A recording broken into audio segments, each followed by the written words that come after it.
సందేశాన్ని మీ మధ్యకు తీసుకొస్తున్నాను. చిన్న ప్రార్థన చేసుకుని వాక్యంలోకి వెళదాం.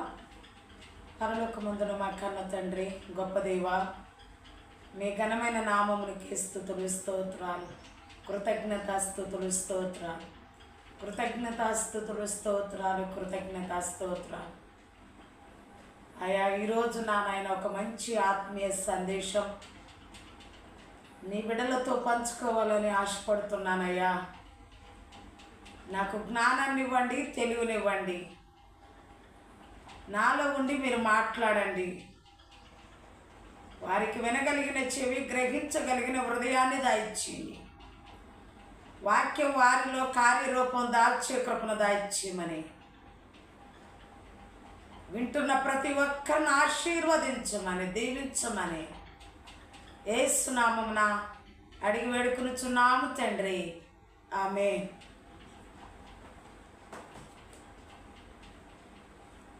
ఈరోజు దేవునిలో సంతోషం అనే వాక్యాన్ని మనం విందాం. గత కాలంలో దేవునిలో ఉల్లాసము, దేవునిలో ఆనందము, దేవునిలో నిరీక్షణ నేర్చుకున్నాం. ఇప్పుడు దేవునిలో సంతోషము. సంతోషము ఏ ఏ సమయాల్లో వస్తుంది? మనిషికి ఏ ఏ సమయాల్లో సంతోషం వస్తుంది?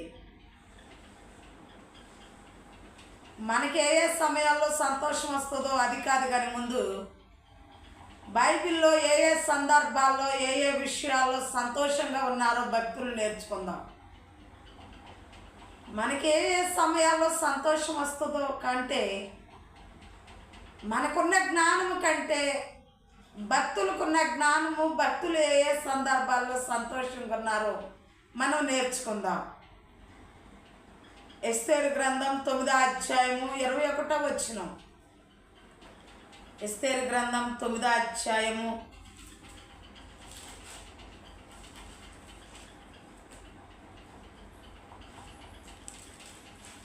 21వ వచనం. యూదులు తమ పగవారి చేత బాధపడక నెమ్మది పొందిన దినములన్నీయు, వారు దుఃఖము పోయి సంతోషం వచ్చిన నెలనియు, వారు మూలుగుట్ట మానిన శుభదినమనియు, ప్రతి సంవత్సరము ఆదారు నెల యొక్క 14వ దినమున 15వ దినమున వారు ఆచరించుకొనుచు, విందు చేసుకొనుచు, సంతోషముగా నుండు, ఒకరికొకరు బహుమానములను, దరిద్రులకు కానుకలను పంపదగిన దినములని వారికి స్థిరపరిచెను. దేవునికి స్తోత్రం, హల్లెలూయా. యూదులకు బాధపడక వీధులు అనగా యూదా జనాంగము బాధపడక సంతోషం వచ్చిన దినము, వారి బాధంతా పోయిన దినము. యూదులు అనగా యోధా నుంచి వచ్చిన యాకోబు కుమారులలో యోధా నుంచి వచ్చిన 4వ కుమారుడైన యోధా నుంచి వచ్చిన సంతతిలో యూదుల జనాంగముగా పిలువబడతారు. ఆ యూదులు అనగా యోధా అనగా స్తుతి అని అర్థం. దేవుని స్తుతించే అనుభవం అని అర్థం. ఆ యూదులు గతకాలంలో ఉన్న యూదులు కాదు, రాను రాను యూదులు. ఆ యూదుల చేతే యేసుక్రీస్తు బాధించబడ్డారు. ఆ యూదుల చేతే సిలువేయబడ్డారు. యూదులు మత ప్రవిష్టులు సిలువేశారు. కానీ యూదా అనగా స్తుతి గోత్రం, స్తుతించే అనుభవం పోయింది. అయితే ఎస్తేరు గ్రంథం ఏమి నేర్పుతుందంటే,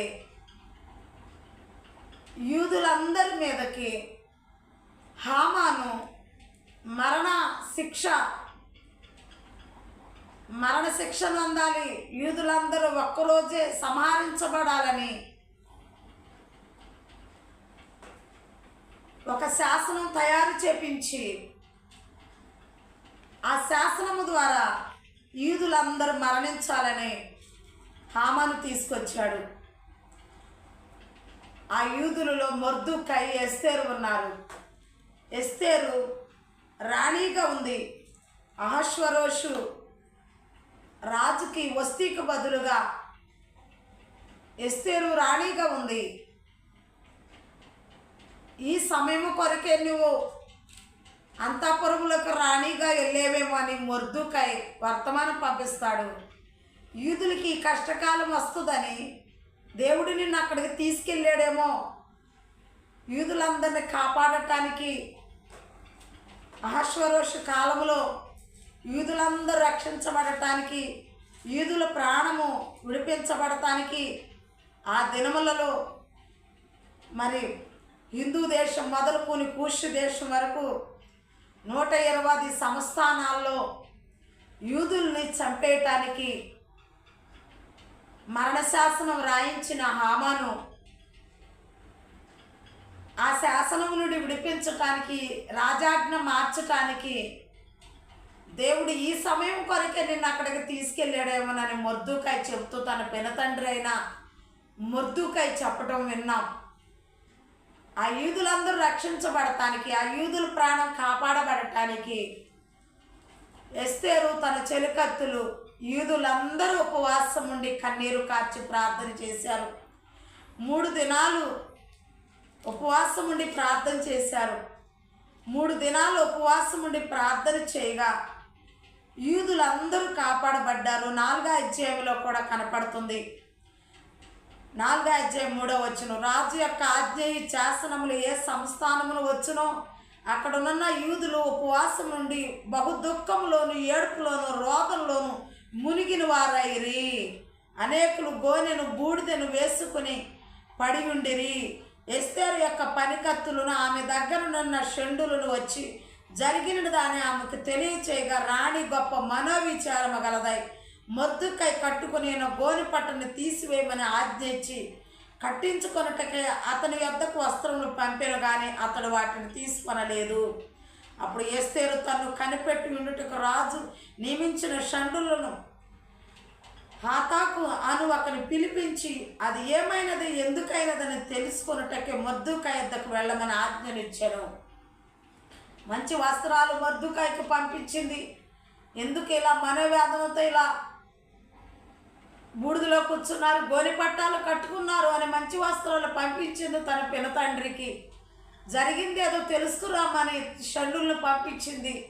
తన దగ్గర ఉన్న వ్యక్తిని తెలుసుకుని వచ్చాడు. ఎస్తేరుకి చెప్పారు. ఎస్తేరు కూడా ఉపవాసం ఉండటం ప్రారంభించింది.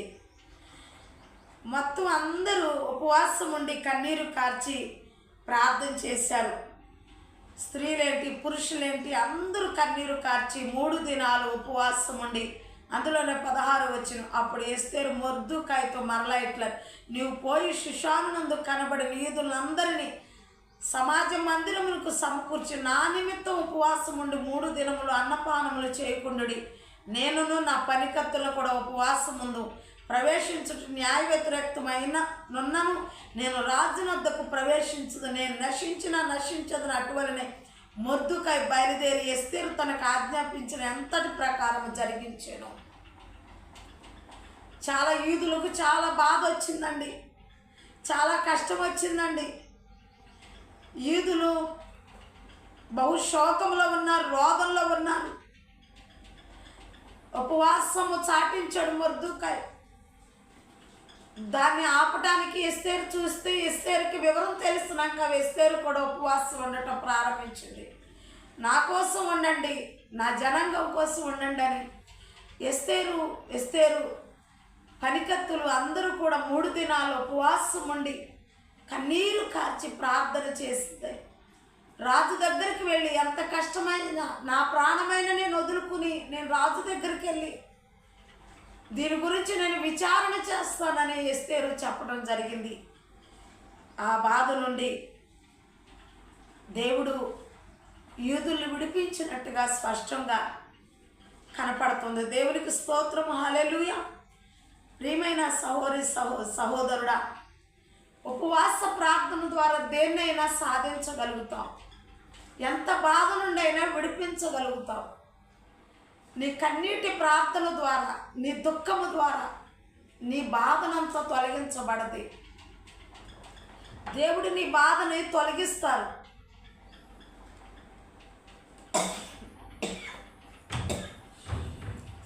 దేవుడు నీ కష్టాన్ని తొలగిస్తారు.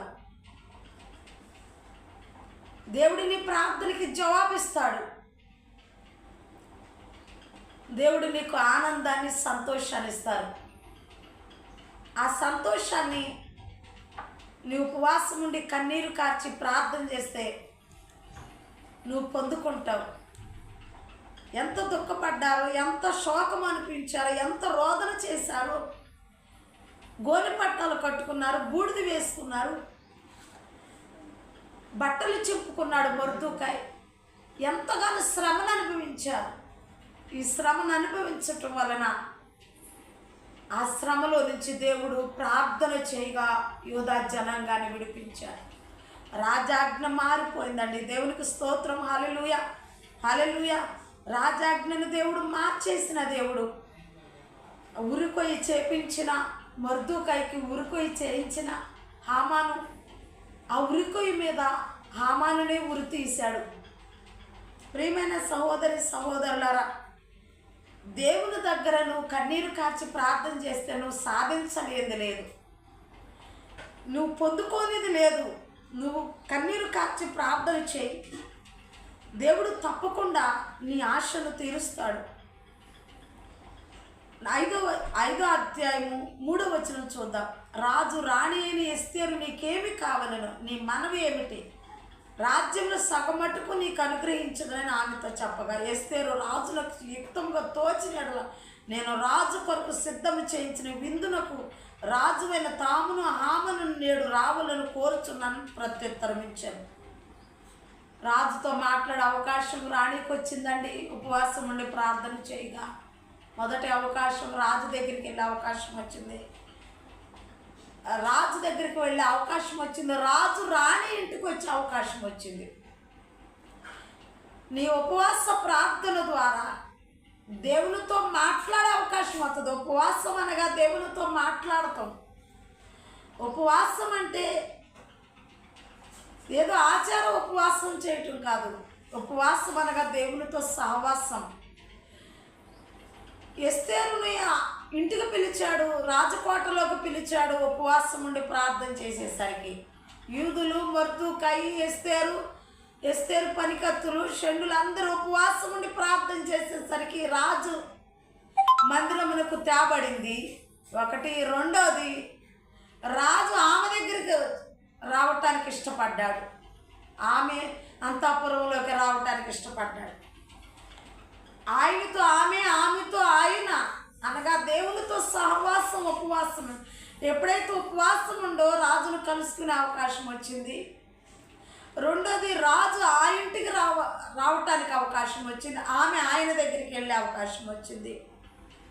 తర్వాత ఎవరైతే శత్రువుగా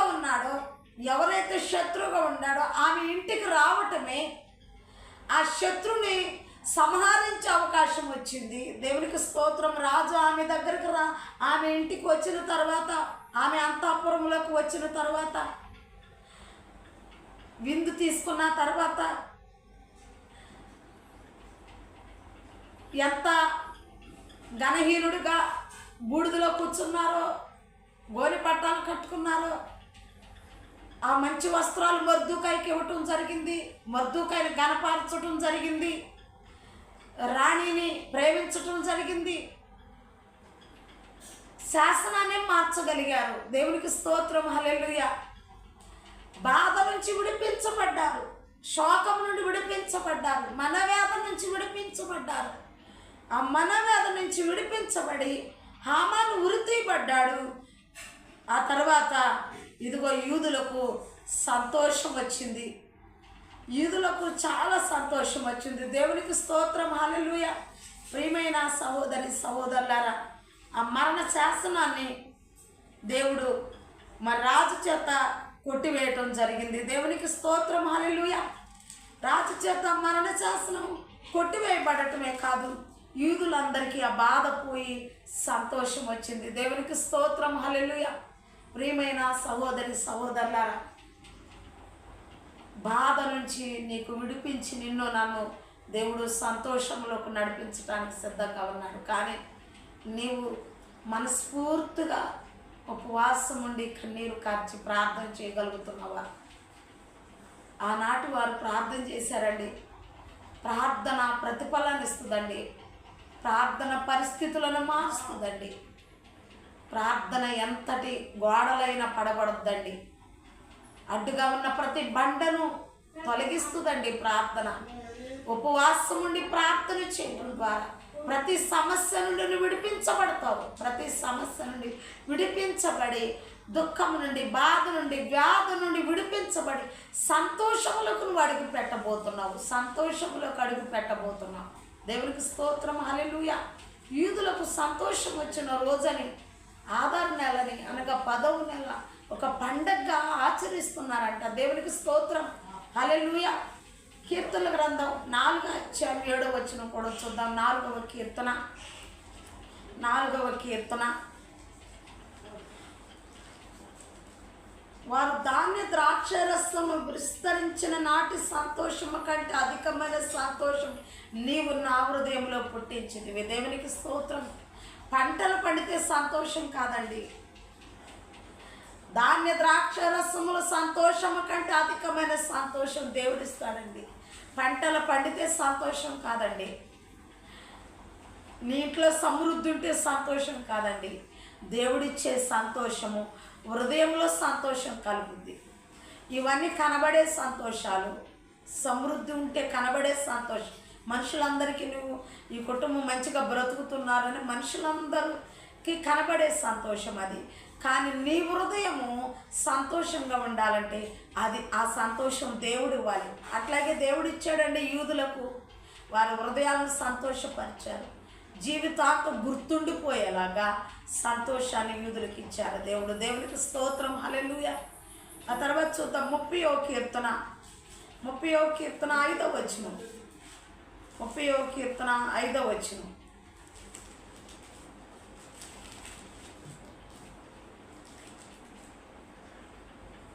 ఆయన కోపము నిమిషం మాత్రముండును, ఆయన దయ ఆయుష్కాలమంతా నిలుచును. సాయంకాలమున ఏడుపు వచ్చి రాత్రి ఉండినను, ఉదయమున సంతోషము కలుగును. దేవునికి స్తోత్రం. మనిషికి కోపము, దేవునికి కోపము నిమిషం మాత్రమే ఉంటుందంట. మనిషి జీవితాంతం ఒక మనిషి మీద కోపం పెట్టుకుంటున్నాడండి.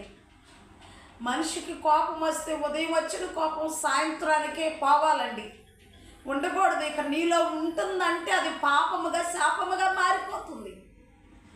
ఉదయం వచ్చిన కోపం సాయంత్రం వరకు కూడా ఉండకూడదు.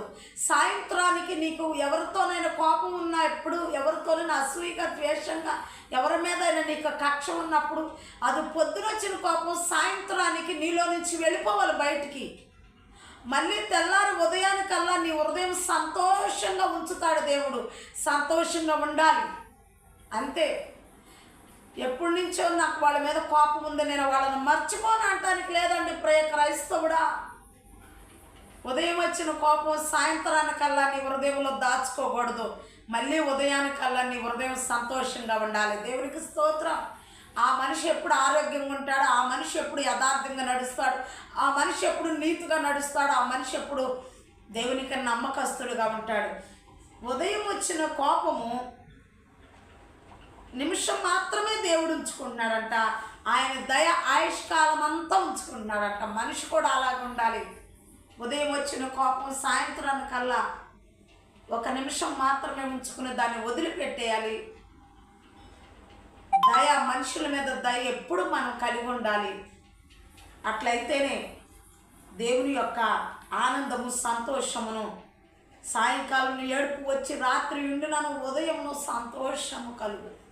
అంటే మర్చిపోయి సాయంత్రానికి మర్చిపోయి, ఆ రాత్రి ఏడుపు వచ్చినాను, ఎంత దుఃఖం వచ్చినాను, అవన్నీ మర్చిపోయి దేవునిలో ఎప్పుడూ సంతోషంగా నీ హృదయాన్ని ఉండాలి. దేవునికి స్తోత్రం, హల్లెలూయా. ప్రియమైన సహోదరి సహోదరులారా, ఆ యూదులకు కష్టం వచ్చింది, కన్నీరు కార్చారు, ప్రార్థన చేశారు. వాళ్ళ సంతోషం జీవితాంతం ఉండే సంతోషాన్ని తెచ్చుకున్నారు. దేవునికి స్తోత్రం, హల్లెలూయా. ఆయన కోపము నిమిషం మాత్రమే. ఆయన సంతోషం, ఆయన దయ జీవితాంతం ఉండాలంటే నేను కూడా ఆయన్ని ముందు ఆయన హృదయం ఎరిగిన వారుగా ఉండాలి, ఆయన సంతోషపెట్టేవారుగా ఉండాలి, ఆయనతో సహవాసం చేసేవారుగా ఉండాలి, ఆయన హత్తుకునేవారుగా ఉండాలి, ఆయన ప్రేమించేవారుగా ఉండాలి. అప్పుడు ప్రతి ఉదయం నీకు సంతోషము నీ హృదయానికి కలుగుద్ది. దేవునికి స్తోత్రం. నీ జీవితానికి సంతోషాన్ని ఇచ్చే దేవుడు. 40 కీర్తనలు 40లో కూడా చూద్దాం. 8 కీర్తనలు 48 చూద్దాం. నా దేవా, నీ చిత్తం నెరవేర్చుట నాకు సంతోషము, నీ ధర్మశాస్త్రం నా అంతర్యంలోనున్నది. దేవునికి స్తోత్రం. దేవుని చిత్తాన్ని నెరవేర్చే భక్తుడు చాలా చక్కగా చెప్తున్నాడు. దావీదు భక్తుడు అన్నాడు, అవన్నీ చిత్తాన్ని నెరవేరుస్తున్న నాకు ఎంతో సంతోషంగా ఉంటుంది. నిజంగా దేవుని చిత్తాన్ని నెరవేర్చే వాళ్ళు హృదయంలో ఎప్పుడు సంతోషం ఉంటుందండి. దేవుని చిత్తం ఏంటా అని అడగరండి. ఇప్పుడు నాకు ఇది కావాలి, నాకు అది కావాలి, నాకు అలా చేస్తావా లేదా, నాకు ఇలా చేస్తావా లేదా అని దేవుని మీద పోట్లాడుతున్నామండి. దేవుని చిత్తం ఏంటో అసలు తెలుసుకోమండి. నీ ఇష్టాన్ని అడిగితే ఆయన ఇచ్చేస్తే మళ్ళీ నువ్వు పాడైపోతావని దేవుడు లేట్ చేయొచ్చు. కానీ దేవుని చిత్తం ఏంటో నువ్వు తెలుసుకోవాలి. దేవుని చిత్తాన్ని నెరవేర్చేవాడు కాబట్టి దేవుని చిత్తం ఏంటో తెలుసా? నువ్వు పాపంలో పడిపోవటం ఆయనకి ఇష్టం లేదు, నువ్వు ఊబులో పడిపోవటం ఆయనకి ఇష్టం లేదు, నువ్వు అగ్నిలో కాలిపోవటం ఆయనకి ఇష్టం లేదు, నువ్వు శ్రమను అనుభవించటం ఆయనకి ఇష్టం లేదు. ఆయన చిత్తము నువ్వు సంతోషంగా ఉండటమే ఆయన చిత్తం. ఆయన చిత్తము, ఆయన రాజ్యము కడుతున్నారు.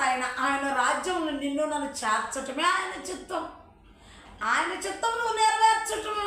మరి నీ ఆరోగ్యం కోసం, నీ క్షేమం కొరకు నువ్వు ఆయన రాజ్యంలో ఉండాలని ఆయన చిత్తం అయినప్పుడు ఆయన చిత్తాన్ని నెరవేర్చటం నీకే క్షేమకరం కదా, నాకే క్షేమకరం కదా, నీకు నాకు క్షేమకరమే కదా. మన ఆత్మ దేవుని రాజ్యంలో ఉండాలని ఆయన కోరుకుని ఆయన చిత్తమైనప్పుడు ఆయన చిత్తాన్ని నెరవేరిస్తే నీకు నాకు లాభమే తప్ప దేవునికి కాదు కదా లాభం. ప్రియమైన సహోదరి దావీదు అన్నాడు, నీ చిత్తాన్ని నెరవేర్చడం నాకు సంతోషం. హల్లెలూయా. అందుకే దావీదుని దేవుడు అన్నాడు, నా హృదయానుసారి అన్నాడు. దావీదుని ఏమన్నారు? నీవు నా హృదయానుసారివి. అబ్బా, ఎంత బాగుందండి ఈ మాట. దేవుని కృతజ్ఞత స్తోత్ర, దేవుని కృతజ్ఞత స్తోత్ర. దేవుని హృదయానుసారులు అయిపోవాలండి. మన అందరము పైకి భక్తి గలవారిగా నటించొద్దండి, శక్తి లేని భక్తి చేయొద్దండి. దేవుని చిత్తాన్ని ఎరిగిన వారుగా ఉండాలి. దేవుని హృదయానుసారులుగా మనం కూడా మారిపోవాలండి. దేవునికి స్తోత్రం. హల్లెలూయా. నా హృదయానుసారి. ఎంత బాగుందండి. దేవుని కృతజ్ఞత స్తోత్రం. హల్లెలూయా. సామెతల గ్రంథంలో కూడా వెళ్దాం. 10వ అధ్యాయం 28వ వచనం. సామెతల గ్రంథం 10వ అధ్యాయం 28వ వచనం. 10వ అధ్యాయం 28వ వచనం.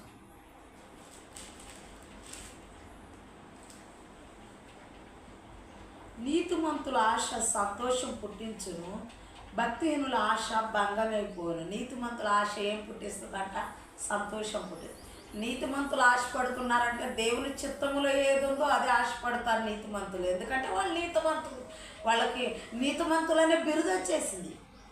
నీతిమంతులు వీళ్ళు భక్తిపరులు, దేవుని మీదే ఆనుకుని ఉంటారు. వీళ్ళు బుద్ధిమంతులు, బండ మీద ఇల్లు కట్టుకుని ఉంటారు. క్రీస్తు అనే బండ మీదే వీళ్ళు నిలబడతారు. మరెక్కడ నిలబడరు. అస్థిరమైన చోటు ఉండరు వీళ్ళు. అస్థిరమైన జనాంగం కాదు వీళ్ళు. అస్థిరమైన జీవితాలు జీవించరు వీళ్ళు. స్థిరమైన జీవితాలు, స్థిరమైన అనుభవం కలిగి బండ మీద పునాది వేసుకుని ఉంటారు. వీళ్ళు నీతిమంతులు, బుద్ధిమంతులు. వీళ్ళ ఆశ ఎప్పటికీ భంగం కాదంట.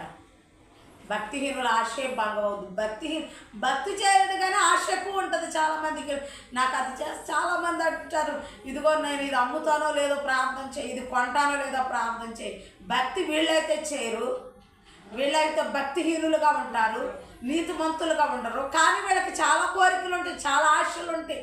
నాకు అది జరగాలి, ఇది జరగాలి, నేను అలా ఉండాలి, నేను ఇలా ఉండాలి, నేను ఇలా అభివృద్ధిగా ఉండాలి, ఆశీర్వాదకరం, నాకు ఉద్యోగం వచ్చేయాలి, నాకు వివాహం అయిపోయాలి, నేను ఇల్లు కట్టేయాలి, ఇదిగో నేను బాగా ఉన్నత స్థానంలో ఉండాలి. భక్తి అయితే చేయరు, భక్తిహీనులు వీళ్ళు. కానీ ఆశలు మాత్రం బండుడు ఉంటాయి వీళ్ళకి. భక్తిహీనుల ఆశ భంగమైపోతుందంట. నీతిమంతుల ఆశ సంతోషాన్ని పుట్టిస్తుంది. దేవునికి స్తోత్రం. హల్లెలూయా. ప్రియమైన సహోదరి సహోదరులారా, సంతోషం ఎక్కడుందండి? నీతిగా ఉంటే సంతోషం నీ హృదయంలో దేవుడు సంతోషాన్ని ఉంచుతాడు. ఉదయమునే నీకు ప్రతిరోజు సంతోషం కలిగే దర్శనాల ద్వారా, వాక్యం ద్వారా దేవుడు నీతో మాట్లాడతారు. దేవునికి స్తోత్రం, హల్లెలూయా. ప్రియమైన సహోదరి సహోదరులారా, దేవునిలో నీకు సంతోషం ఉందా? నీ జీవితంలో సంతోషం రావాలంటే దేవుని దగ్గరికి రా, ఉపవాసం ఉండి కన్నీరు కార్చి ప్రార్థన చేయి. దేవుని దగ్గర మోకాళ్ళ నుంచి కన్నీరు కారు, రియల్ జీవితంలో నువ్వు సంతోషంగా ఉంటావు. దేవుని దగ్గర కన్నీరు కారు, మోకాళ్ళు వచ్చి కన్నీరు కారు, నీ జీవితం అంతా సంతోషంగానే ఉంటుంది. నీ రియల్ జీవితం అంతా ఆనందంగా సంతోషంగా ఉంటుంది. అదే చేసింది ఎస్తేరు, మొర్దుకాయ అదే చేశారు. ఉపవాసాలుండి కన్నీరు కార్చి ప్రార్థన చేశారు. వారిని హింసించే శత్రువుల్ని హతమార్చారు. వాళ్ళు ఎప్పుడు సంతోషంగా జీవించారు. వారు జీవించిన జీవితకాలం అంతా దేవునికి స్తోత్రం. వారే కాదు, వారి జాతి వారు కూడా సంతోషంగా ఉండేలాగా చేసుకున్నారు. దేవుని కృతజ్ఞత స్తోత్రాలు, హల్లెలూయా. భక్తిహీనుడు ఆశపడతాడే కానీ వాడు భక్తి చేయలేదు కనుక వాడు ఆశలు తీరవు. వాడికి ఎప్పుడు సంతోషంగా రాదు, ఎప్పుడు దుఃఖంగా వేదనగా ఏడుతూనే ఉంటాడనమాట. ఇర్మియా గ్రంథంలో కూడా చూద్దాం, 6వ అధ్యాయం 20వ వచనం. ఇర్మియా గ్రంథం 6వ అధ్యాయం 20వ వచనం. ఇర్మియా గ్రంథం 6వ అధ్యాయం 20వ వచనం చూద్దాం. ప్రియమైన సహోదరి సహోదరులారా, షాబా నుండి వచ్చు సాంబ్రాణి నాకేలా, దూరదేశం నుండి వచ్చు మధురమైన చెరుకు నాకేలా, మీ దహన బలులు నాకు ఇష్టమైనవి కావు, మీ బలులు యందు నాకు సంతోషం లేదు. కావున యెహోవా ఇలాగు సెలవిస్తున్నాడు, ఈ జనుల మార్గమున నేడు అడ్డురాళ్ళు వేయుదును, తండ్రులేమి కుమారులేమి అందరూ అవి తగిలి కూలుదురు, ఇరుగు పొరుగు వారును నశించదురు. దేవుడు అంటున్నాడు, నీవిచ్చే అర్పణలతో నాకు సంతోషం లేదు, నువ్వు తెచ్చే కానుకలతో నాకు సంతోషం లేదు. షాబా నుండి ఎంతంత దూరం నుండి తీసుకొచ్చిన షాబా దేశపు రాణి తీసుకొచ్చింది సొలొమోనుకి. షాబా నుండి తెచ్చిన సాంబ్రాణి నాకు సంతోషాన్ని ఇచ్చేది కాదు. అంటే పొగడతలు తీసుకొచ్చింది. సాంబ్రాణి అంటే ధూపం, పొగడతలు తీసుకొచ్చింది అనమాట. షాబా నుండి వచ్చిన వీళ్ళు మంచోళ్ళు వాళ్ళు మంచోళ్ళని పొగడతల వల్ల నేను సంతోషం రాదు. నాకు సాంబ్రాణి వల్ల సంతోషం రాదు, బంగారం వల్ల సంతోషం రాదు, నువ్విచ్చే దహన బలుల వల్ల నేను సంతోషపడను. నీ హృదయం నాకు ఇస్తే సంతోషపడతా. హల్లెలూయా, దేవునికి స్తోత్రం. మానవుని హృదయం దేవునికి ఇస్తే దేవుడు సంతోషపడతాడండి. ఆయన జీవితంలో దేవుడిని నింపుకుంటే సంతోషపడతాడండి దేవుడు. ఆయన కుటుంబంలో దేవుడిని నింపుకుంటే సంతోషపడతాడండి దేవుడు. నీ జీవితంలో నా జీవితంలో దేవుడిని కలిగి ఉంటే దేవుడు సంతోషపడతాడండి. దేవునికి దగ్గరలో ఉంటే దేవుడు సంతోషపడతాడే తప్ప నువ్విచ్చే కానుకలు అర్పణలు. చాలామంది నేను అది ఇచ్చాను, నన్ను పొగడలేదే, నా పేరు చెప్పలేదా అనుకుంటా ఉంటాను. పేరులు పొగడతలు ఆశించే దేవుడు కాదు ఆయన, అందుకు సంతోషపడే దేవుడు కాదు ఆయన. నీ హృదయాన్ని ఇస్తే దేవుడు సంతోషపడతాడు. దేవుని సంతోషపరుస్తున్నావా? దేవుని సంతోషపడితే దేవుడు నిన్ను సంతోషపరుస్తాడు. చాలామంది ఈ లోకంలో జనులు ఎలా ఉన్నారంటే దేవునికి ఏమి ఇవ్వరు, అనగా దేవునికి హృదయాన్ని ఇవ్వరు. దేవుడైతే ఇచ్చేయాలి, ఆయన ఇచ్చేస్తూనే ఉంటున్నారు. ఎప్పుడు అడిగిందల్లా ఇచ్చేస్తున్నారు. మానవుడు తీసేసుకుంటూ ఉంటున్నారు. తీసుకుంటూ అలవాటు అయిపోయాడు, దేవుడికి ఇవ్వటం అలవాటు అయిపోయింది. దేవుడికి ఏమో ఇవ్వటం అలవాటు అయిపోయింది, మానవుడు తీసుకోవటం అలవాటు అయిపోయింది. కానీ నువ్వు నిజముగా దేవుణ్ణి సేవిస్తూ ఆరాధిస్తూ ఆయనకి నీ హృదయం ఇచ్చి తీసుకున్నట్టయితే ఎన్ని తీసుకున్నా నీకు సంతోషం ఎందుకు కలగట్లేదో తెలుసా? తీసుకుంటానే ఉన్నావు, అయినా నీకు మేలులు పొందుకుంటానే ఉన్నావు. ఆ మేలుల్లో నీకు సంతోషం లేదు, ఎందుకో తెలుసా? హృదయాన్ని ఇచ్చి భక్తి చేసి నువ్వు తీసుకున్నట్లయితే, రోకలు లేని వారులారా కొని భోజనం చేయండి. రోకలు ఏమి ఇయ్యకయే కొని భోజనం, ఏమి ఇయ్యకయే కొని భోజనం. నీ హృదయంతో కొనుక్కోమన్నారు ఆయన. నీ హృదయం ఇచ్చి తీసుకోమన్నారు ఆశీర్వాదం. రోకలు లేవు నిజమే, కానీ హృదయం ఇచ్చి కొనుక్కో ఏదైనా ఆశీర్వాదం. అప్పుడు నువ్వు దానిలో సంతోషం ఉంటుంది, దానిలో ఆనందం ఉంటుంది, దానిలో తృప్తి ఉంటుంది, దానిలో సంతోషం ఉంటుంది. కానీ నువ్వు ఇవ్వవలసింది ఇవ్వకుండా తీసేసుకుంటాం అలవాటు అయిపోయావు. అని సరే అడిగావు కదా అని ఆయన ఇచ్చేస్తున్నారు, కానీ అది అనుభవించేటప్పుడు నువ్వు సంతోషంగా ఉండట్లా. దేవునికి స్తోత్రం, హల్లెలూయా. ప్రియమైన సహోదరి నువ్వు ఇచ్చే వాటిలో ఆయన సంతోషపడరు, కానీ నీవు చేతులతో ఇచ్చాడితో సంతోషపడరు. నీ హృదయానికి ఆయనకి ఇస్తే దేవుడు చాలా సంతోషపడతారు. దేవునికి స్తోత్రం, హల్లెలూయా. ప్రియమైన సహోదరులారా, దేవునికి నీ హృదయాన్ని ఇస్తావా? దేవునికి నీ హృదయాన్ని ఇచ్చి సంతోషాన్ని పొందుకుంటావా? యాకోబు పత్రికలో కూడా అదే చెప్తాడు యాకోబు గారు. ప్రియమైన సహోదరులారా, దేవునికి నువ్వు ఇవ్వవలసింది ఇవ్వకుండా సంతోషం నీ జీవితంలో ఉండమంటే ఎలా ఉంటుందండి? దేవునికి నీవు ఇవ్వవలసింది ఇవ్వు. 5వ అధ్యాయము 13వ వచనం, 5వ అధ్యాయము 13వ వచనం. మీలో ఎవరికైనా శ్రమ సంభవించినా అతడు ప్రార్థన చేయవలను, ఎవరికైనా సంతోషము కలుగునా అతడు కీర్తనలు పాడవలను. దేవునికి స్తోత్రం. రోగి అయి ఉంటే నూనె రాసి ప్రార్థన చేయి, సంతోషం కలిగి ఉంటే కీర్తనలు పాడు. ఇదిగో ఎవరికైనా శ్రమ వస్తే కన్నీరు కార్చి ప్రార్థన చేయి. చక్కగా క్లియర్గా చెప్తున్నారు కండి, బైబిల్ చక్కగా చెప్తుంది కండి, మానవుడికి చక్కగా నేర్పుతుంది కండి. రోగంతో ఉన్నావా? శ్రమ వచ్చిందా? కన్నీరు కార్చి ప్రార్థన చేయి. సంతోషంగా ఉన్నావా? కీర్తనలు పాడుకో. సంతోషంగా ఉంటే చాలా ఎగ్జామ్లో మంచి మార్కులు ఫస్ట్ క్లాస్లో పాస్ అయ్యారు నీ బిడ్డలో. బాగా సంతోషంగా ఉన్నా. సంతోషంగా ఉంటే బాల్కనీకో లేకపోతే ఇంకేదైనా మంచి సినిమా చూడటం, లేకపోతే ఒక 5 స్టార్ హోటల్కి వెళ్ళి మంచి బిర్యానీ తినటం, దీనివల్ల నీకు సంతోషము తీరిపోద్ది అనుకున్నా. ఈ సంతోషం ఈ పని చేయాలన్నావు కాదు. చెప్తుంది వాక్యం ఏమని చెప్తుందో తెలుసా? నీకు సంతోషం కలిగినప్పుడు పాటలు పాడు.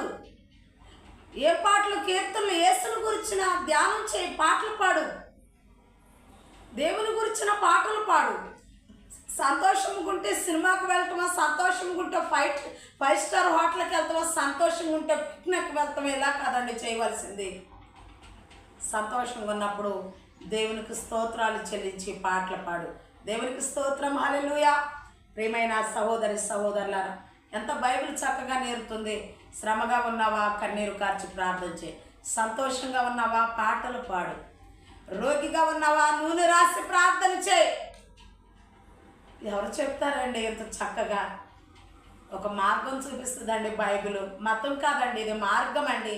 మార్గం చూపిస్తుందండి. ఇలా చేసుకోండి, ఇలా చేసుకోండి, ఇలా ఉంటే ఆరోగ్యంగా ఉంటారు, ఇలా ఉంటే సంతోషంగా ఉంటారు, ఇలా ఉంటే దేవుని మహిమను అనుభవిస్తారని చక్కగా మార్గం నేర్పుద్దండి బైబిల్, పరిశుద్ధ గ్రంథం. మీరు సంతోషంగా ఉండటానికి మార్గాలు చూపిస్తుందండి పరిశుద్ధ గ్రంథం. దేవునికి స్తోత్రం. సంతోషంగా ఉంటే ఎలా ఉండాలో చెప్తుంది, సంతోషం కోసం ఎలా ఉండాలో చెప్తుంది, బాధ వస్తే ఎలా ఉండాలో చెప్తుంది, ఏమండి వ్యాధి వస్తే ఎలా ఉండాలో చెప్తుంది బైబిల్లోకి వెళ్ళి చూస్తే నీకు మంచి జీవితం వస్తుందండి. దేవునికి స్తోత్రం, హల్లెలూయా.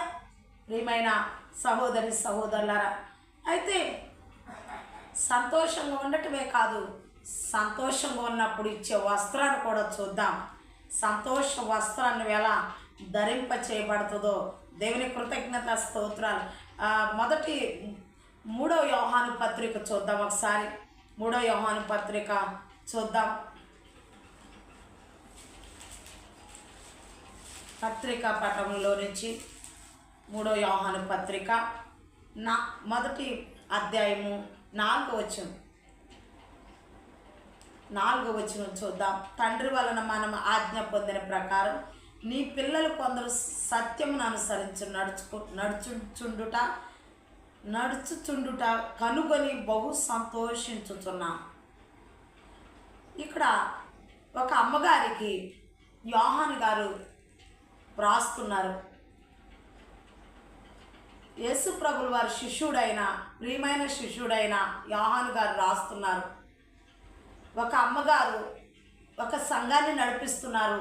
ఆ అమ్మగారికి ఉత్తరం రాస్తున్నారు. నీ పిల్లలు ఆజ్ఞను అనుసరించి నడుచుకున్న సంతోషం కంటే నాకు ఇంకెక్కువైన సంతోషం ఏముంది? ఒక సంఘం బాగుంది, ఒక సంఘం అభివృద్ధి చెందుతుందంటే నేను సంతోషపడుతున్నాను అని ఇంకొక సంఘ కాపురి చెప్పగలగాలి. చాలా సంతోషపడుతున్నాను కాదు, ఈనాటి కాలంలో అలా లేదు. ఆ సంఘం అభివృద్ధి చెందుతుందంటే ఆ సంఘంలాగా మనం కూడా నడుచుకోవాలి. వాక్యానుసారంగా నడుస్తుంది అందుకే అభివృద్ధి చెందుతుంది అని అనుకోకుండా వారు ఆ సంఘములో ఈ సంఘములో ఉన్న ప్రజలందరూ అక్కడికి వెళుతున్నారు. వాళ్ళందుకే సంతోషంగా ఉన్నారు. దేవుని వాక్యానుసారంగా నడుస్తున్న వారి కంటే సంతోషం ఇంకెక్కువైన సంతోషం ఎక్కడుంటుందండి? ఆజ్ఞల ప్రకారం నడిచే వారి సంతోషం కంటే ఇంకెక్కువైన సంతోషం ఎక్కడుంటుంది? మనము కూడా ఆ ఆజ్ఞలు పాటిద్దాం, దేవుని వాక్యాన్ని పాటిద్దాం, దేవుని వాక్యానుసారంగా నడిచి సంతోషంగా ఉందామన్న ఆలోచన కలగాలి. కానీ ఈర్ష్యగా ద్వేషంగా ఉండటానికి కాదండి. దేవునికి స్తోత్రం. తండ్రి వలన మనం ఆజ్ఞను పొందిన ప్రకారం మనకి మీరు పొందారు ఆ ఆజ్ఞ, మేము పొందుకున్నాం అదే ఆజ్ఞలు. మనందరం ఆ తండ్రి వలన పొందిన ఆజ్ఞ ప్రకారం నీ పిల్లలు కొందరు అందరూ సత్యమును అనుసరించి నడవట్లా. నీ పిల్లలు కొందరు సత్యమును అనుసరించి నడుస్తున్నారు. సంఘానికి వస్తున్న ఆత్మీయ బిడలైన కొందరు అనగా శరీరానుసారమైన బిడలైనప్పటికీ ఆత్మానుసారమైన బిడలైనప్పటికీ సత్యమును అనుసరించి నడవాలి. వాళ్ళని చూసి వాళ్ళ ఆత్మీయ జీవితంలో వాళ్ళ సత్యమును అనుసరించి నడుస్తున్నారని తెలిస్తే సంఘములో ఉన్న వారిని చూసుకుని సంఘ కాపురి చాలా సంతోషపడతాడు. నేను చేసిన బోధకి, నేను నడిపించిన విధానానికి వీళ్ళు సత్యంలో నడుస్తున్నారులే అని సంతోషపడతారు. నీ పిల్లలలో నడుస్తున్నారు, నీవు సంతోషపడుతున్నావు, నేను అది చూసి సంతోషపడుతున్నానని యోహాను గారు చెప్తున్నారు. దేవునికి స్తోత్రం, హల్లెలూయా. దేవుని కృతజ్ఞత. బహుగా సంతోషపడుతున్నారంట. సత్యమును అనుసరించి నడిస్తే బహుగా సంతోషపడుతున్నా. సంఘాన్ని చూసి సంతోషపడాలండి, ఆనందపడాలి. దేవుని కృతజ్ఞత స్తోత్రాలు. కొంతమంది అయితే మనకంటే ఇంకా అనుభవాలు వీళ్ళు ఎక్కువ తెలిసేసుకుంటున్నారని కొంతమంది కుంటుపడేలాగా చేస్తారు. కొంతమంది అలా కాదండి, సంతోషపడాలి. వాళ్ళ ఆత్మీయ జీవితంలో ఎదుగుతుంటే చాలా సంతోషపడాలి. దేవుని కృతజ్ఞత స్తోత్రాలు. అందులో ఆత్మీయ జీవితంలో ఆజ్ఞల ప్రకారం నడవటంలో సంతోషం ఉంది, ఇంకెక్కడా లేదండి సంతోషం. ఈ లోకంలో ఉన్న సంతోషాలన్నిటికంటే దేవునిలో ఉన్న సంతోషం అది వర్ణాతీతము కాని సంతోషం అండి. దేవునికి స్తోత్రం. వర్ణించలేమండి ఆ సంతోషానికి. దేవునిలో ఉన్న సంతోషం, ఆయనలో ఆజ్ఞలు పాటించిన సంతోషం, ఆయనలో నిలబడిన సంతోషం, ఆయనలో ఎదిగిన సంతోషం, ఆయనతో ముఖాముఖిగా మాట్లాడిన సంతోషం, ఇంతకు మించి సంతోషం ఇంకెక్కడైనా దొరుకుద్దండి. దేవునికి స్తోత్రం. నీ వాక్యము నాకు దొరకగా క్రొవ్వు మీద దొరికినట్లుంది అన్నాడు దావీదు. అంతకు మించి సంతోషం ఇంకెక్కడైనా ఉందండి? అంతకు మించి ఆనందం ఇంకెక్కడైనా ఉందా లోకములో? దేనిలోనూ లేదండి సంతోషం, దేవునిలో ఉన్న సంతోషం. హల్లెలూయా. దేవునికి స్తోత్రం. కీర్తనల గ్రంథం 30 అధ్యాయము 12వ వచనం చూద్దాం. కీర్తనల గ్రంథం 30 అధ్యాయం 12వ వచనం.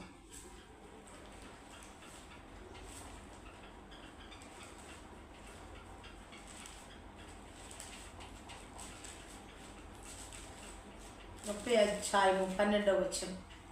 నీవు నా గోనె పట్ట విడిపించి సంతోష వస్త్రం నన్ను ధరింపచేసి ఉన్నావు. యెహోవా నా దేవా, నిత్యము నేను నిన్ను స్తుతించెదను. దేవునికి స్తోత్రం. ఇదిగో చెప్తున్నారు కదా, మర్దుకాయ గోనె పట్ట విడిపించాడు దేవుడు. ఎస్తేరు రాణి గోనె పట్ట విడిపించాడు. యూదులందరూ గోనె పట్టాన్ని విడిపించాడు దేవుడు. వాళ్ళకి ఆధార నెలలో గోనె పట్టాలు విడిపించి వారి బాధను, వారి శోకమును విడిపించి సంతోష దినాలు వారికి ఇచ్చారు. ఉల్లాస వస్త్రం ఇచ్చారు, ఆనంద వస్త్రం ఇచ్చారు, సంతోష వస్త్రం దేవుడు వారికి ఇచ్చారు యూదులందరికీ. దేవునికి స్తోత్రం. హల్లెలూయా. సంతోషం ఇవ్వటమే కాదండి, సంతోష వస్త్రం. దేవుని కృతజ్ఞత స్తోత్రం. వస్త్రాలు ఎప్పుడు వేసుకుంటామండి, ఎప్పుడు వేసుకుంటాం అంటే సంతోషం జీవితాంతం ఉంటుంది. నువ్వు చనిపోయేంత వరకు వస్త్రాలు వేసుకుంటానే ఉంటావు. అదే సంతోష వస్త్రం. నీ జీవితాంతం సంతోషంగానే ఉంటావని దేవుని వాక్యం ఇక్కడ స్పష్టంగా తెలియపరుస్తుంది. దేవునికి స్తోత్రం. హల్లెలూయా. సంతోష వస్త్రాన్ని, బాధను తీసివేశాడండి దేవుడు. బూడిద ప్రతిగా, గోనెపట్టాకు ప్రతిగా, శ్రమకు ప్రతిగా ఆయన సంతోష వస్త్రాన్ని, యెషయా గ్రంథంలో కూడా చెప్తారు, సంతోష వస్త్రాన్ని, ఉల్లాస వస్త్రాన్ని, బూడిదకు ప్రతిగా పూదండను ఇస్తానని దేవుడే స్వయంగా మాట్లాడుతున్నారు. దేవునికి స్తోత్రం. హల్లెలూయా. యెషయా ద్వారా మాట్లాడుతున్నారు. ప్రియమైన సహోదరి సహోదరులారా, ఆయన నిన్నీకు ఆ గోని పట్టాలు కట్టుకునేటట్టుగానే నిజంగా చాలామంది బాధలు ఉన్నప్పుడు, శ్రమలు ఉన్నప్పుడు, కష్టాలు ఉన్నప్పుడు వాళ్ళు మంచి బట్టలు వేసుకోరు. ఎందుకు, ఏం ఆనందంగా ఉంది, ఏది సంతోషంగా ఉంది, ఏంటి ఈ బట్టలు కట్టుకొచ్చావు అన్నారు అనుకో, ఏది కట్టుకుంటే ఏమైందిలే, ఎలా ఉంటే ఏమైందని అంటారు. మరణించే కాడికి వెళ్ళేటప్పుడు ఏదో ఒక బట్టలతో, పాత బట్టలతో వెళ్ళిపోతారు. బాధను వ్యక్తం చేస్తారు, బాధను వ్యక్తపరుస్తారు, చూపిస్తారు బాధని.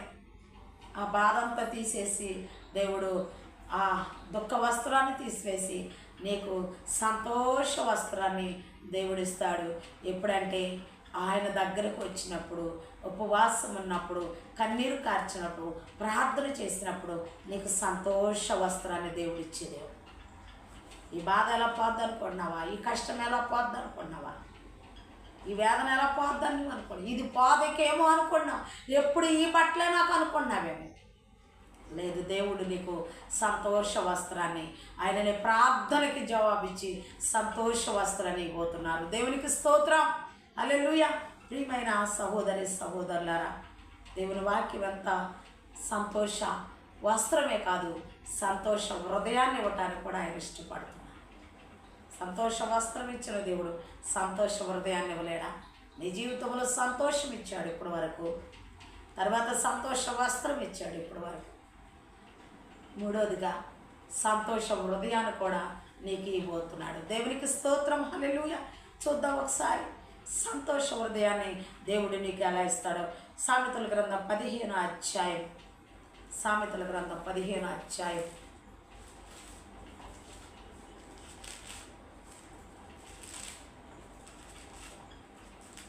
15వ అధ్యాయం 13వ వచనం. సంతోష హృదయము ముఖమునకు తేటనిచ్చును, మనోదుఖం వలన ఆత్మ నలిగిపోదు. సంతోష హృదయం అంటే ముఖానికి తేటనిస్తున్నా.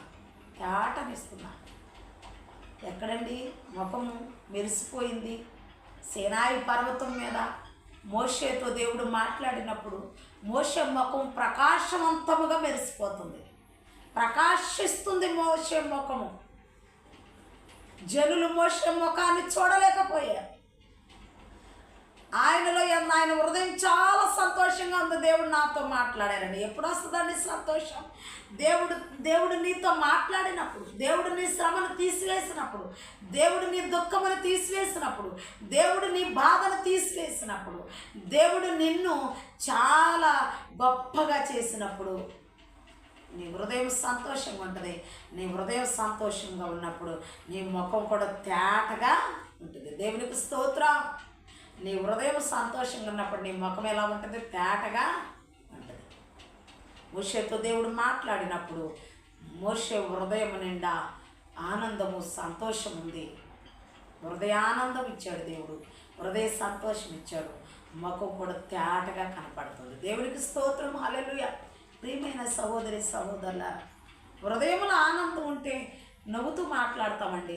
చాలా నవ్వుతూ, హృదయం నిండిన కొలది పెదవులు మాట్లాడతాయని వాక్యం సెలవిస్తుంది.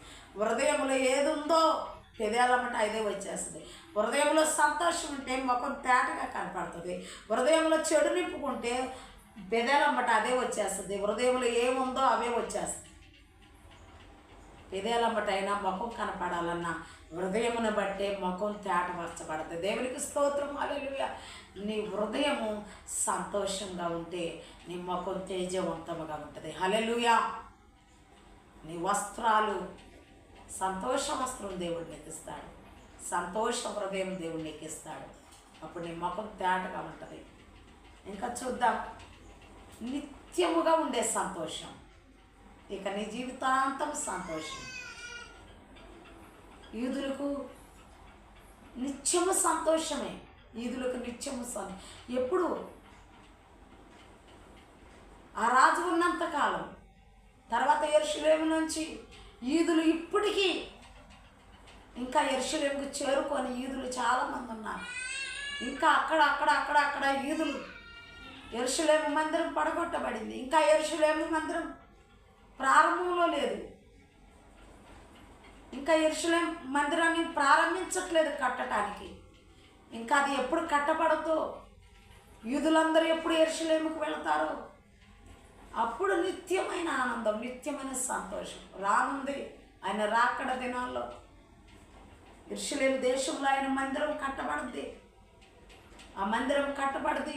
యూదులందరూ ఎక్కడెక్కడ ఉన్నారో ఆ యూదులందరూ నిత్య సంతోషంలోకి అడుగులు పెట్టబోతున్నారు.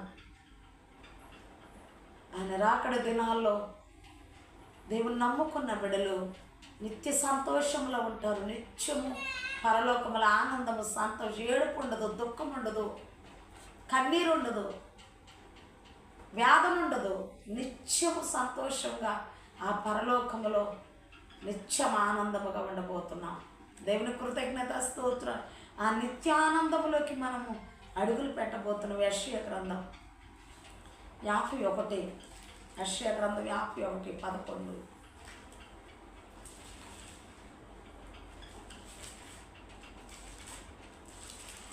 యెషయా గ్రంథం 51. యెహోవా విమోచించిన వారు సంగీత నాదముతో సియోనుకు తిరిగి వచ్చెదరు. నిత్య సంతోషం వారి తలల మీద ఉండును. వారి సంతోషానందము గల వారగుదురు. దుఃఖము నిట్టూర్పు తొలగిపోవును. దేవునికి స్తోత్రం, హల్లెలూయా.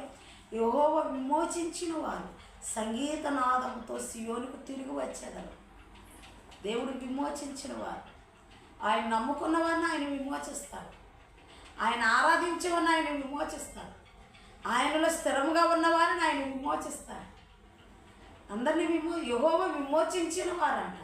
యెహోవా విమోచించిన వారు సంగీత నాదములతో నిత్య సంతోషంతో వారి తలల మీదకి నిత్య సంతోషం వస్తుందంట. దేవుని కృతజ్ఞత స్తోత్రం. వారి సంతోషానందము గలవారగుదురు. దేవుని కృతజ్ఞత.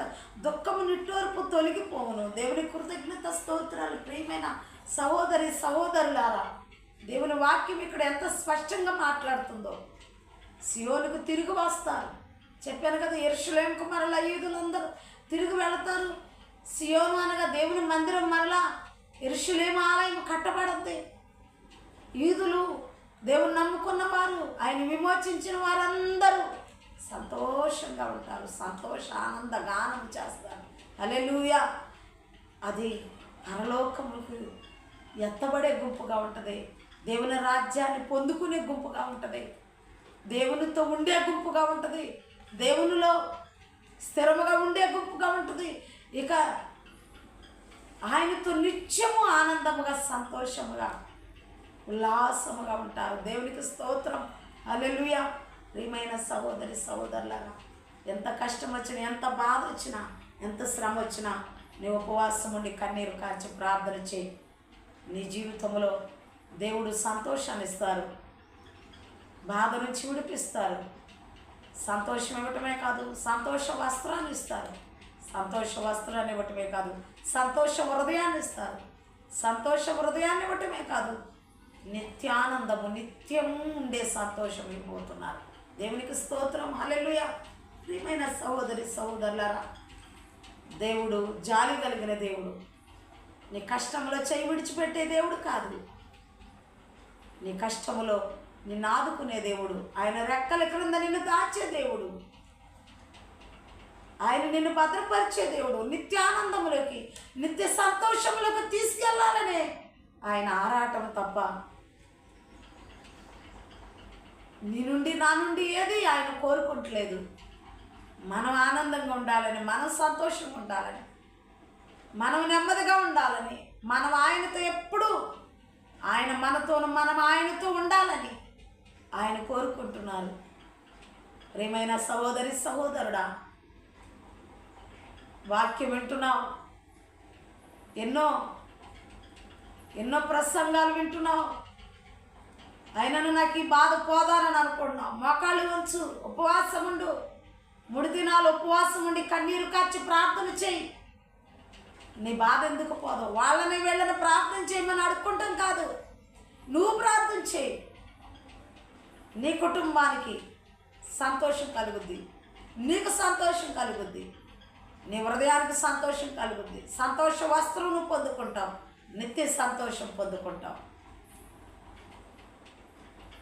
నువ్వు చేయకుండా ఎవరో చేస్తే నీకు సంతోషం వచ్చేది. నీ కాళ్ళ మీద నువ్వు నిలబడి కన్నీరు కార్చి ప్రార్థన చేయి.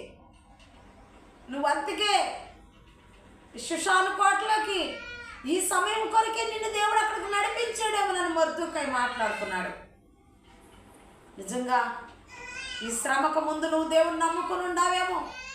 దేవుని నమ్ముకున్నాక వచ్చిందేమో నీకు శ్రమ, నీకు కష్టము, నీకు బాధ, నీకు వ్యాధి. అయితే నీకు ఒక అనుభవం నేర్చుకున్నావు. దేవుని నమ్ముకుని ఉపవాసం ఉండి కన్నీరు కార్చి ప్రార్థన చేయి. ఆ బాధ నుండి విడిపించి సంతోషంలోకి నడిపిస్తాడు. సంతోష వస్త్రాన్ని ఇస్తారు, సంతోష హృదయాన్ని ఇస్తారు. నిత్య సంతోషం దేవుడు నీకు ఇవ్వబోతున్నాడు. దేవునికి స్తోత్రం, కృతజ్ఞత స్తోత్రాలు చెల్లిద్దాం. చిన్న ప్రార్థన చేసుకుందాం. దేవుడి ఇట్టి వాక్యాన్ని దేవుడు తన వెనుకల్లో దీవించి ఆశీర్వదించునుగాక. ప్రార్థన చేసుకుందాం. పరలోకమందున మా కన్న తండ్రి, గొప్ప దేవా, మీ ఘనమైన నామానికి స్తుతులు స్తోత్రాలు.